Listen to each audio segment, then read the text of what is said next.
Hello everyone. In the previous video, I had discussed about the prokaryotic cell, and towards the end of this topic, I had discussed about the flagella. Now flagella, it is having three main parts, that is the filament, hook and basal body.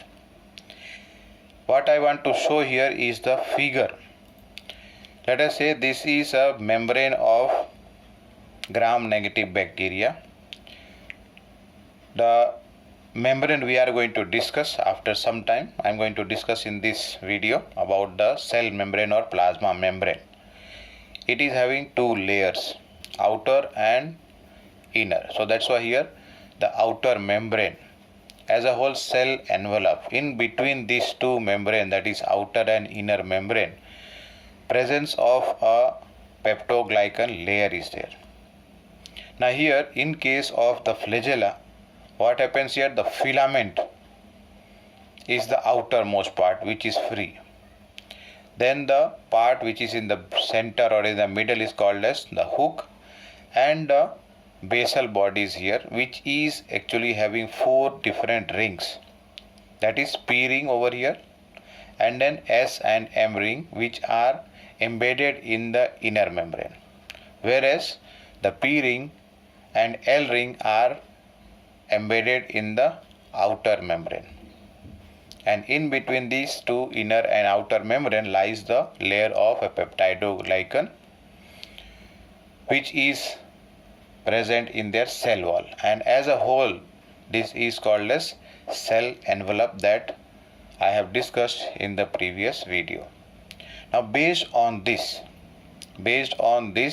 that is the range of number. Range in number means what?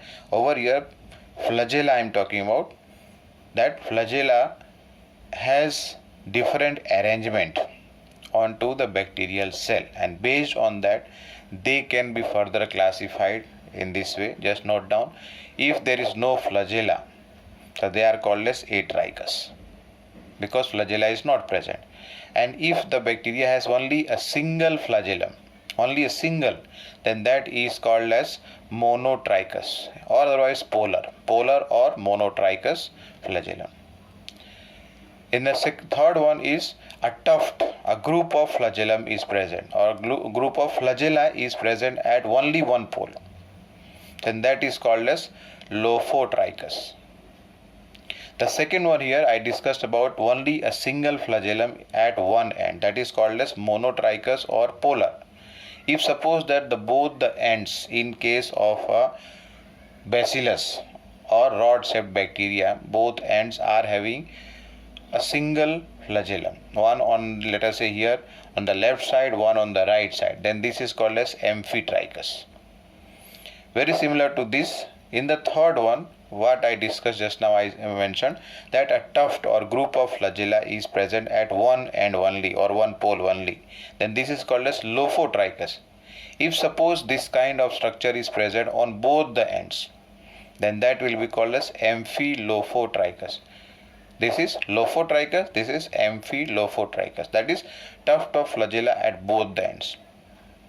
And the last one here, in this case what happens? The presence of flagella is there all over the surface of the cell. So this is called as peritrichous. So that was little bit about the flagella that I discussed just now. Now coming to the today's topic, I have to discuss about eukaryotic cell now. Prokaryotic cell already I have discussed in the previous video. Little bit extra I wanted to discuss about the flagella. Now coming to the eukaryotic cell.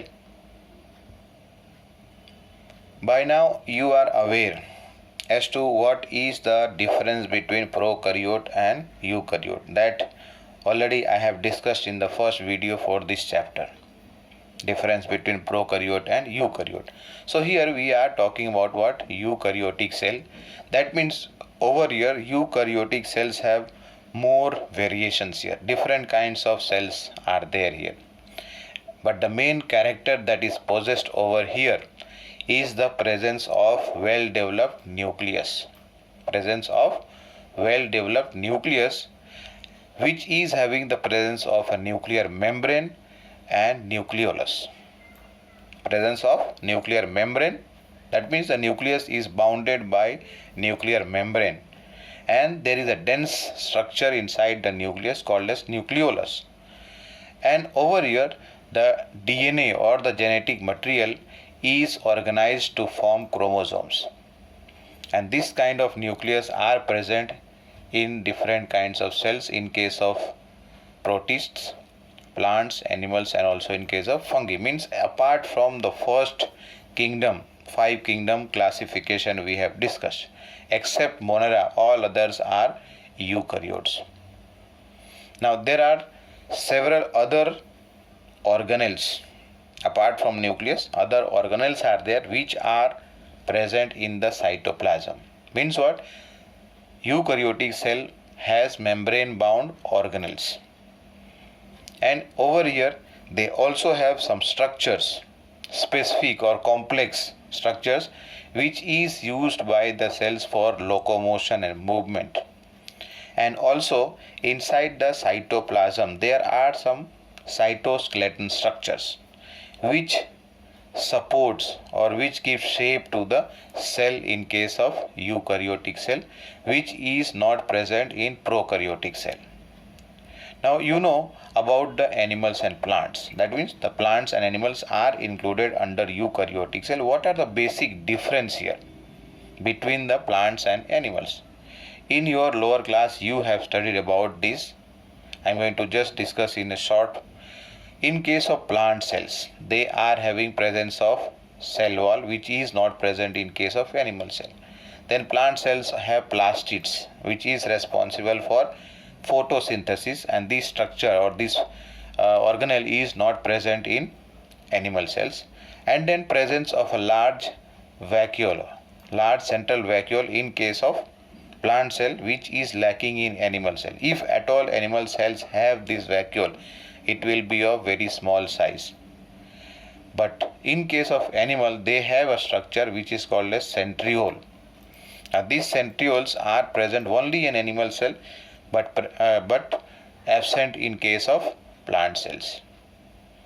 Now coming to this was the main difference between plants and animal cell, that is plant and animal cell. Now here we will be discussing about the individual cell organelles which are present in the cytoplasm of eukaryotic cell, and all these organelles have their own unique structure and they carry out different kind of functions.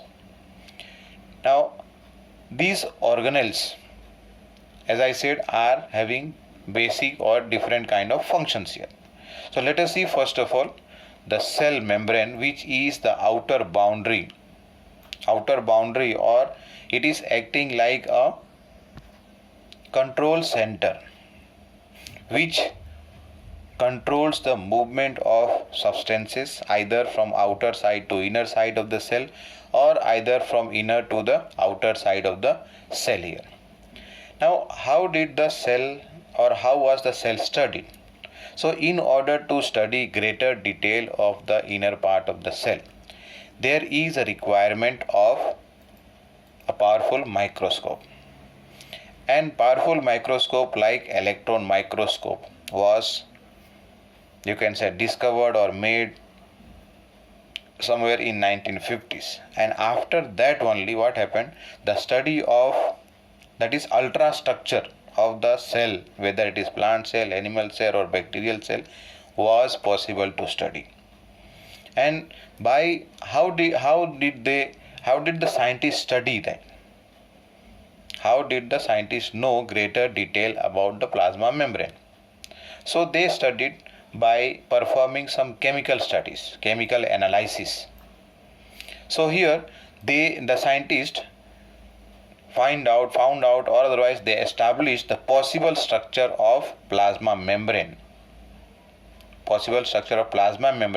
by chemical studies of the cell membrane or plasma membrane, and that also of a human red blood cells, also called as erythrocytes. What happened? The scientists, they studied the chemical, or they studied the plasma membrane of the RBC, and that also by chemical studies, chemical analysis, as to what all substances or molecules are present in the structure of the membrane. Now coming to the components or molecules which are present in the membrane here. So when the scientists performed the chemical studies, they found out the presence of two compounds mainly, that is the two molecules, that is lipids and proteins. And in case of RBC specifically here, proteins are present approximately 52% and lipids are present approximately 40%. Lipids 40% and protein 52%.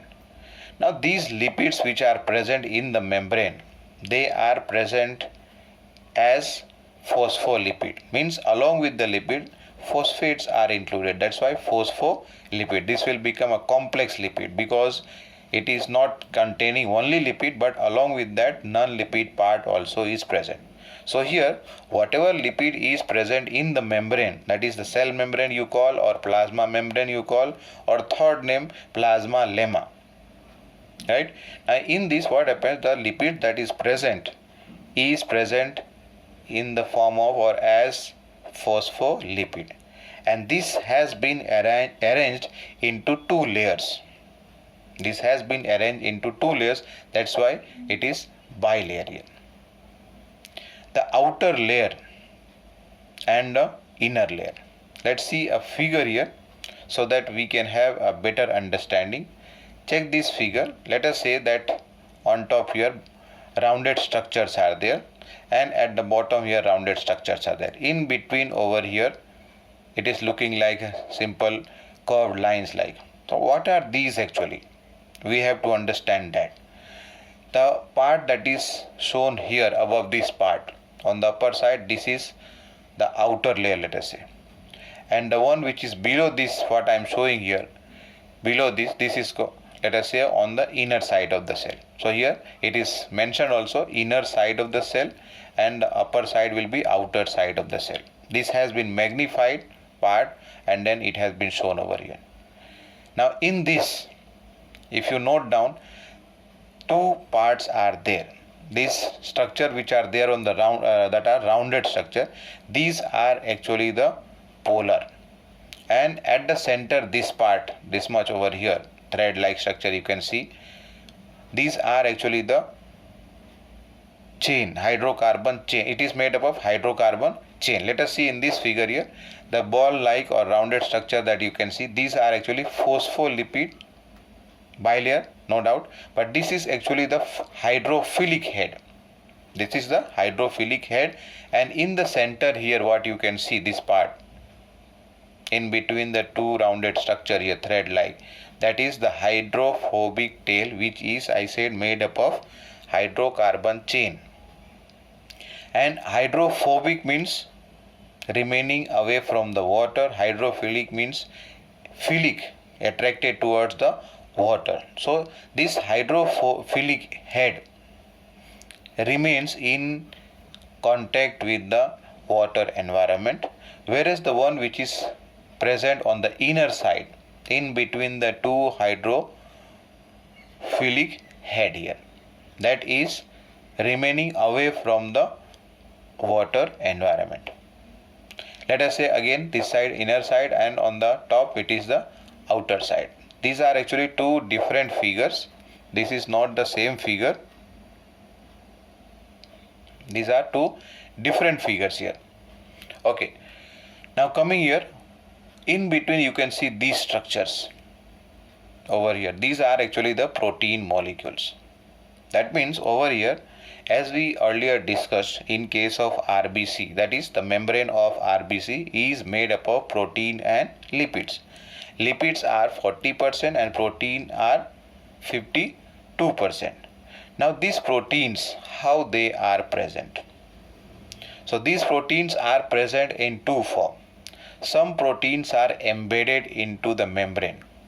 Some proteins are embedded, like this one you can see over here, you can see in this, the lower figure here, Okay, now here the proteins which are embedded in between the membrane and the proteins which are only on the surface, let us say here one you can see on the bottom here, then in this figure you can see so many are there, 1 2 3.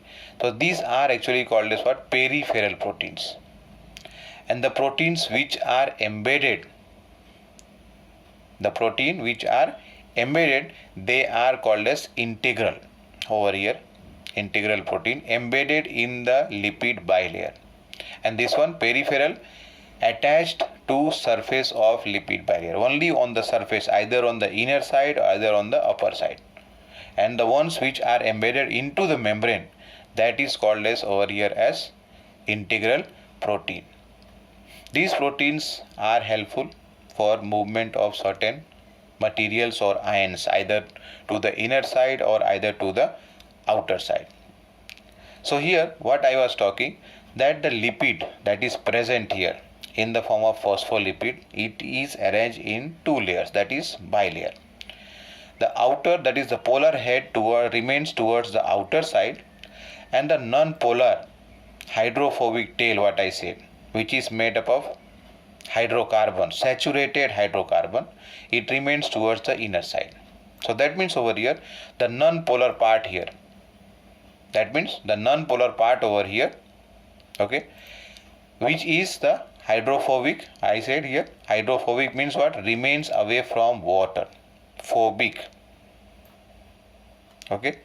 Now here this tail is protected from the aqueous environment. Aqueous, I think you understand. Aqueous means what? Something dissolved into water. So here the water environment, whatever is there, it remains away from this non-polar part. And later on, because of this, what happened? The biochemical investigation later on means what? After the study of RBC, when other cells were studied, at that time it was also shown that along with proteins, the cell membrane has carbohydrates even. They have carbohydrates even in the cell membrane. The proteins which are present over here in the membrane, I said earlier in the figure I discussed that they are of two types. One of them is called as integral protein, the other one is called as peripheral protein. Integral means what? They are either partially or totally embedded or buried into the membrane. Embedded or otherwise buried into the membrane, either only on inner side, let us say only on the outer side, or both membranes. And the last one, second one over here is the peripheral proteins, which lie only on the surface of the membrane, either on the inner surface, either on the upper surface. Now, in order to explain about the structure of plasma membrane, two models have been proposed. Two models have been proposed to explain the structure of plasma membrane. The first model, that was called as unit membrane model. Unit membrane model, and this was proposed by Robertson. Whereas the second model, that is called as fluid mosaic model. Fluid mosaic model, this was proposed by two persons named as Singer and Nicholson in 1972. And this second model, fluid mosaic model, is more accepted or most widely accepted for the structure of cell membrane. Now, according to the fluid mosaic model, over here what happens? The lipids are there, that is the bilayer lipid. Two layers of lipids are there. They enable the proteins to move in between them. They enable the proteins to move in between them laterally, not inner and outer side. Here let us say this is the membrane, outer and the inner membrane. Now in between some proteins are embedded, you can see over here this one is embedded only on the outer membrane, the other one over here down, this is embedded only in the inner membrane, and the protein over here, they are embedded in both inner and outer membrane. So when these lipids, that is the polar head, that is actually the layer of the lipid here. So when this lipid layer is going to move laterally left and right side. So at that time what happens, these proteins which are embedded into the membrane, they will have a opportunity, you can say, or chance to move only laterally. They are not going to move outside and come back again, neither they are going to move inside the cell and come back again in their original position. Here it refers to movement laterally, lateral movement only. Let's see this sentence. According to it, means the fluid mosaic model, the quasi-fluid, quasi means semi here, semi-fluid nature of lipid enables lateral movement of protein within the bilayer. Two layers are there of the membrane, inner and outer layer.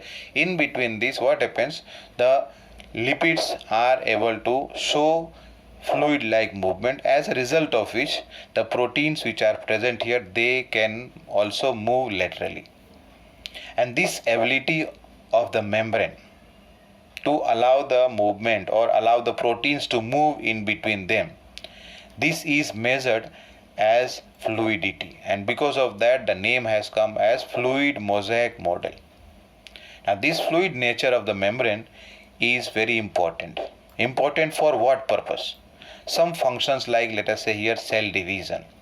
In order to allow the cell in division or for division, so that new cells can be created. And when cells are going to divide, more number of cells will be added. Now these cells need to grow further. The cell growth here. When the cells are going to grow, then what will happen? The size of that particular tissue or organ is going to increase. As a result of that, the cell is going to grow. Along with the cell growth, the organism also grows in case of multicellular, if the cells are present here in multicellular organism. Next one is the formation of intercellular junctions. Means what? Two cells are there, in between the two cells some substances should be there, so that what happens, the cells remain in contact with each other. So that will be intercellular junction we are talking here. Also for secretion and endocytosis, means over here endocytosis means the entry of certain substances into the inner part of the membrane is referred over here as endocytosis. And this figure is for understanding, so that it helps us to understand the structure of the membrane. Now coming to the transport across the membrane. How does the transport of certain materials, whether they are charged or uncharged, neutral, how do they move from let us say from inner to outer side, or otherwise from outer to inner side? So for this movement, who is responsible?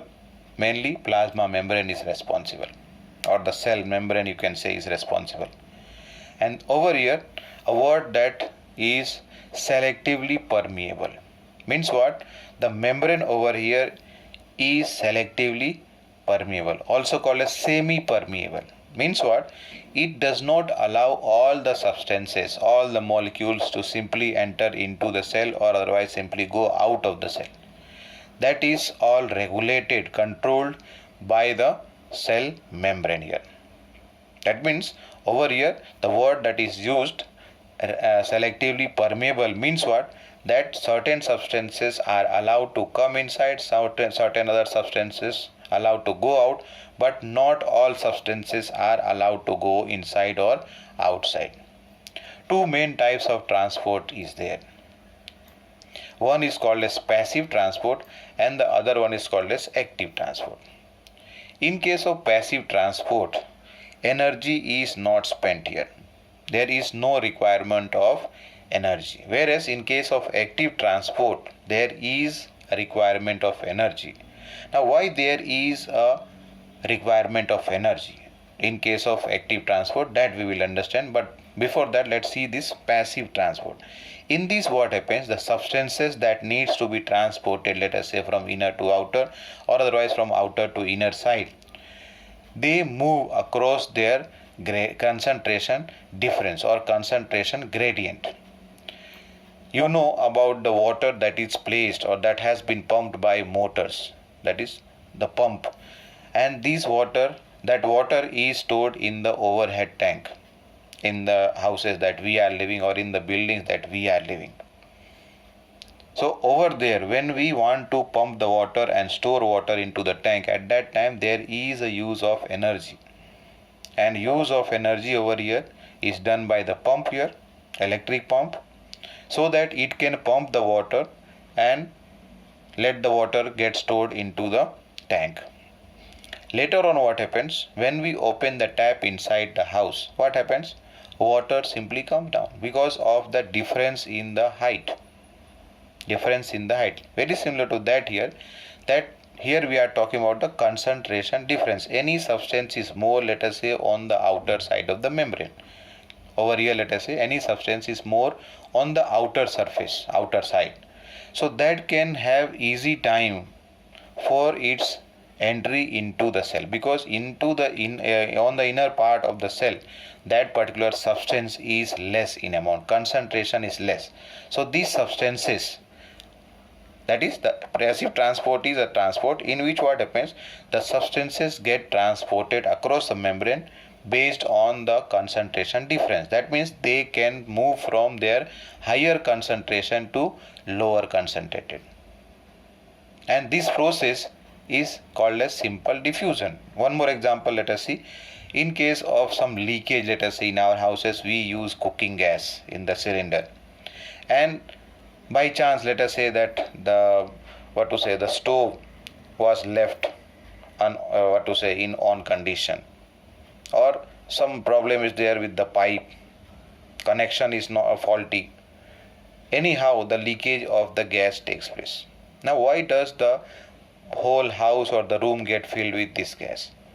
Because in the room these gas molecules are not present, and it is more concentrated, which has been in case of the cylinder, more concentrated inside the cylinder because it has been filled by applying pressure. So when there is a chance, when there is some part open, there is some cut in the pipe, easily these gas molecules can come out of the cylinder. So that is a simple diffusion, very similar to the one deodorant or spray we use for perfume. When we spray, after some time what happens? It fills into the whole room. Initially it is present only near to the person who sprays, but later on, after few seconds, it spreads to the other part of the room and the whole room smells. Very similar to that here, the substances that move from higher concentration to lower concentration is called as actually simple diffusion. And here the neutral substances which do not have any charge, neither negative charge nor any positive charge, they can move across the membrane by simple diffusion. But when we talk about, let us say, water may also move across the membrane, but based on the concentration again. If, let us say, on the outer side of the membrane water is more, so it can enter through the cell membrane into the cell. And here in this case the movement of water can be called as osmosis. And actually this is what we are talking about, diffusion of water. When water is entering either inside or going outside the cell, that is a diffusion, a type of diffusion, but that diffusion is of water here, and that process is called as osmosis. And here energy is not needed at all. But when we talk about the active transport, here the direction is just the opposite. The substances that need to be transported against the concentration difference or against the concentration gradient. That means the concentration is low on, let us say, inner side of the cell, and the molecules or the substances are being transported outside. Let us say here, what is there? From inside to outer side. Inside the cell concentration is less. Outside the cell concentration is more. So here substances are being transported from lower concentrated area to the higher concentrated area. And this over here requires the input of energy, because the transportation of that particular molecule or substance is against the concentration. And a very good example in case of the membrane over here is called as sodium potassium pump. Some substances are there which are polar, means those substances which, let us say, are soluble in water, they are called as polar molecules, and so they cannot be allowed to move in between the lipid bilayer because they cannot dissolve with the lipid cannot dissolve these molecules, or otherwise these molecules cannot dissolve into the lipid. So that's why the lipid bilayer does not allow them to pass through. So here what happens, the use of proteins are done here. These proteins, what we discussed here earlier about the two kinds of protein, integral and another one was peripheral. So basically here integral proteins will be very helpful during the transport of these substances across the membrane. That means what? The proteins over here, they facilitate the movement of certain substances, and as a result of that, this can be called as facilitated diffusion, because the movement of these substances are taking place with the help of certain proteins which are embedded in the lipid bilayer. So that was about the cell membrane, and at the end what we have discussed was the transport of substances or transport across the membrane, where two different types of transport, active and passive transport. The rest topic I am going to include in the next video. Thank you.